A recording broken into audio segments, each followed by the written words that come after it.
యోగాతో బరువు తగ్గటం సులభం కేవలం 21 రోజుల్లో.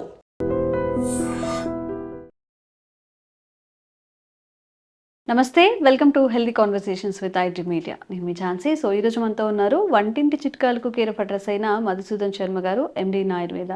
సో సార్ని అడిగి కంటి చూపుకి సంబంధించిన సమస్యలు, చాలామందికి ఏంటంటే దూరంగా ఉన్న వస్తువులు కనిపించవు, కొంతమందికి దగ్గరగా ఉన్న వస్తువులు కనిపించవు, కొంతమందికి బ్లర్గా కనిపిస్తూ ఉంటుంది. ఈ కంటికి వచ్చే ఎలాంటి ఇష్యూస్ అయినా కానీ మన ఆయుర్వేదంలో ఎలా తగ్గించుకోవచ్చు, దీని గురించి మాట్లాడదాము. నమస్తే సార్. నమస్తే.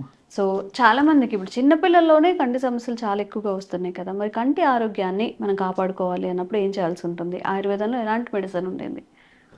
మీరు అన్నట్లు చిన్న వయసులోనే ఈ కంటి సమస్యలు, నేత్ర సమస్యలు, ఐ డిజార్డర్స్ మొదలవుతున్నాయమ్మా.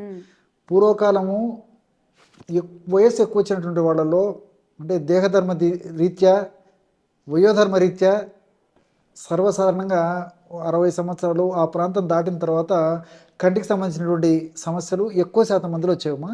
కానీ ఈ రోజుల్లో వివిధ రకాల కారణాల రీత్యా చిన్న వయసు నుంచే ఈ కంటికి సంబంధించినటువంటి సమస్యలు, సో దగ్గర వస్తువులు కనిపించకపోవడము, దూరం వస్తువులు కనిపించడము, మీరు అన్నట్లు బ్లర్గా ఉండడము, అదేవిధంగా ఈ కంటికి సంబంధించినటువంటి అనేక రకాలైన ఇతర జబ్బులు రావడము, అదే ఇట్లా రకరకాలుగా ఈ యొక్క కంటికి సంబంధించినటువంటి సమస్యలు కలుగుతుంటాయమ్మా. సో దీనికి కారణం ఏంటంటే ఆహారపరమైన లోపాలమ్మా. చిన్నప్పటి నుంచే మరి చిన్నపిల్లలకి fast foods, junk foods, bakery foods విపరీతంగా విచ్చలవిడిగా తినేటట్టు అలవాటు చేయడము ఒక ప్రధానమైన కారణం అయితే, ఆ యొక్క ఆహార పదార్థాల యొక్క ప్రభావము కంటి మీద పడి ఆ కళ్ళు అనారోగ్యంగా తయారేందుకు కారణమవుతుంటాయి. దీనికి తోడు మరి కంటి మీద విపరీతమైన ఒత్తిడి పడుతుందమ్మా.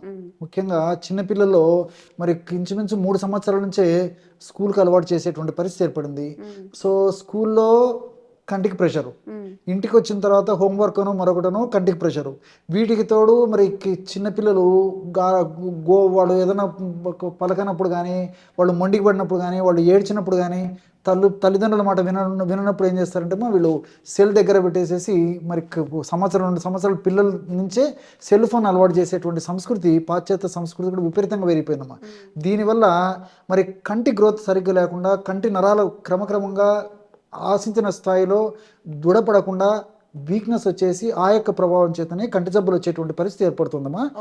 మరి కాబట్టి ఏంటంటే ఆహారపరమైన జాగ్రత్తలు తీసుకోవడం పాటు పిల్లలకు కూడా మరి ఎంత ఒత్తిడి అవసరమో అంతవరకు పెట్టాలి. కానీ ఆ కంటికి సంబంధించి మరి కంప్లీట్గా మరి ఉదయం నుంచి సాయంత్రం దాకా స్కూలు, తర్వాత ఇల్లు, వీటన్నిటికి తోడు మరి నేను చెప్పినట్టు ముఖ్యంగా ఈ సెల్ ఫోన్స్, కంప్యూటర్సు, టీవీసు, వీటికి సంబంధించినటువంటి ఇది అవసరాన్ని బట్టి కొద్దో గొప్ప వీటిని ఉపయోగించుకోవచ్చు. కానీ గ్యాడ్జెట్స్ కానీ ఇట్లాంటివి మరి ఎక్కువ శాతంలో మాత్రం వాడడం మంచిది కదమ్మా.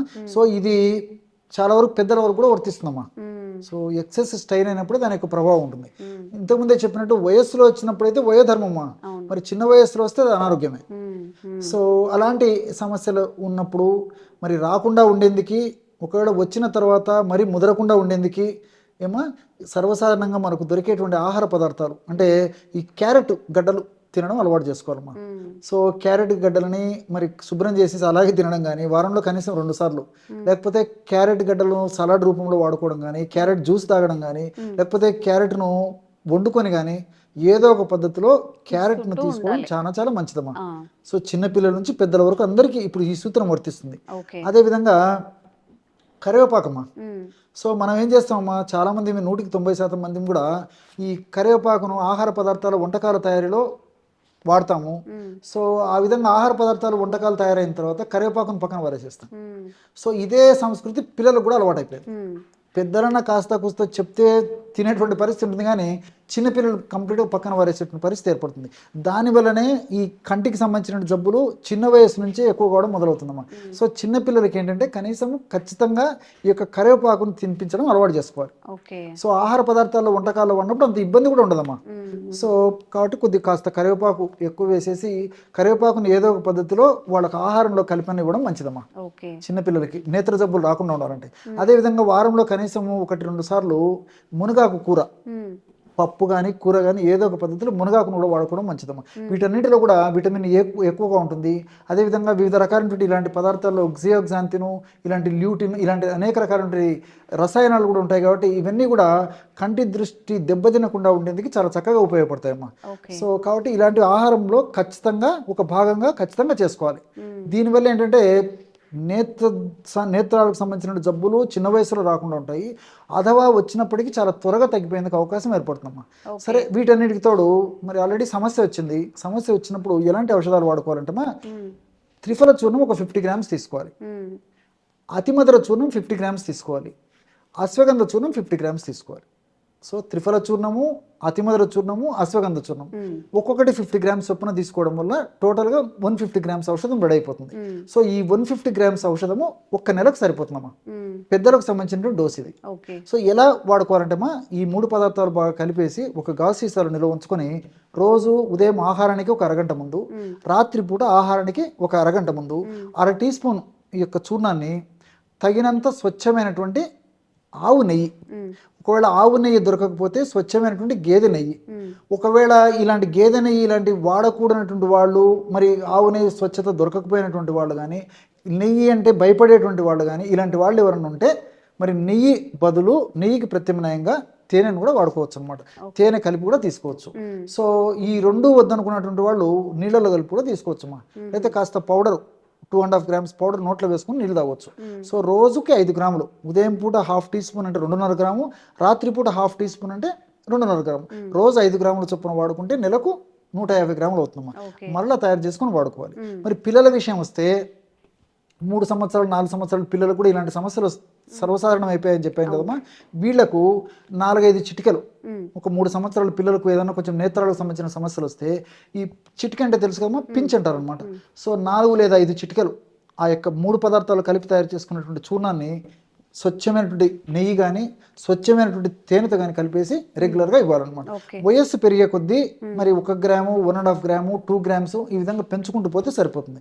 ఈ విధంగా దీర్ఘకాలం పాటు వాడినప్పటికీ మరి అలాంటి వాళ్ళకు ఎలాంటి ఇబ్బంది ఉండదు. క్షేమదాయకంగా పనిచేసేటువంటి ఔషధాలు, కేవలము నేత్ర దృష్టిని మెరుగుపరచడమే కాకుండా ఇలాంటి ఔషధాలు వాడుకోవడం వల్ల ఇలాంటి ఔషధాల యొక్క ప్రభావం చేత శరీరం కూడా శక్తివంతంగా తయారయ్యేందుకు ఉపయోగపడతాయి. దీనికి తోడు మెదడు కూడా చాలా చైతన్యవంతంగా ఉంటుందమ్మా. పెద్దలకు కానీ పిల్లలకు కానీ ఈ రోజుల్లో వివిధ రకాలైన కారణాల రీత్యా మరి మెదడులో వివిధ రకాలైనటువంటి హానికారకమైనటువంటి రసాయన పదార్థాలు తయారైపోయి ఆ యొక్క ప్రభావం చేత మెదడుకు సంబంధించినటువంటి అనేక రుగ్మతలు, జ్ఞాపక శక్తికి సంబంధించి, ఏకాగ్రతకు సంబంధించిన లోపాలు, జ్ఞాపక శక్తికి సంబంధించినటువంటి లోపాలు, అదేవిధంగా కొంతమందికి పిల్లలకు మాట స్పష్టత లేకపోవడము, కొంతమందిలో నత్తి ఉండేటువంటి పరిస్థితి ఏర్పడము, అదేవిధంగా మరి ఇంకో కొంతమందిలో మరి చిన్న వయసులోనే ఈ పార్కిన్సన్స్, ఈ వణుకుడు జబ్బు రావడము, తలనొప్పి రావడం, ఇలాంటి అనేక రకాలైన సమస్యలు కూడా మరి రాకుండా ఉండేందుకు, వచ్చినటువంటి సమస్యలు చాలా త్వరగా తగ్గేందుకు కూడా ఇప్పుడు నేను చెప్పినటువంటి ఔషధం చాలా చక్కగా ఉపయోగపడుతుంది కమ్మా. కాబట్టి ఈ చిన్న పిల్లల నుంచి పెద్దల వరకు అందరూ వాడుకోదగ్గ దివ్యమైనటువంటి ఔషధం ఈ ఔషధం అమ్మా. ఓకే, సో చక్కగా దీన్ని తయారు చేసుకొని చక్కగా యూజ్ చేసుకోండి, ఈ కంటి చూపుని మెరుగుపరచుకోండి. Thank you so much. నమస్తే. And for more videos, Please subscribe to iDream. Please subscribe to iDream. Please subscribe iDream. And please subscribe to iDream. For more videos, subscribe to iDream. please like, share and subscribe to the channel. Congratulations, iDream. Subscribe to iDream. Subscribe to iDream. So subscribe to iDream Media. iDream ki iDream team andarki huge congratulations. Please subscribe iDream Media. Please subscribe to iDream. Subscribe iDream. Please subscribe to iDream. iDream అంటే నా కళల channel subscribe చేసుకున్నారు, నోరు తిరుగుతలేదు, మీరైతే గంట గుర్తు కొట్టండి. For more such videos, please subscribe to iDream.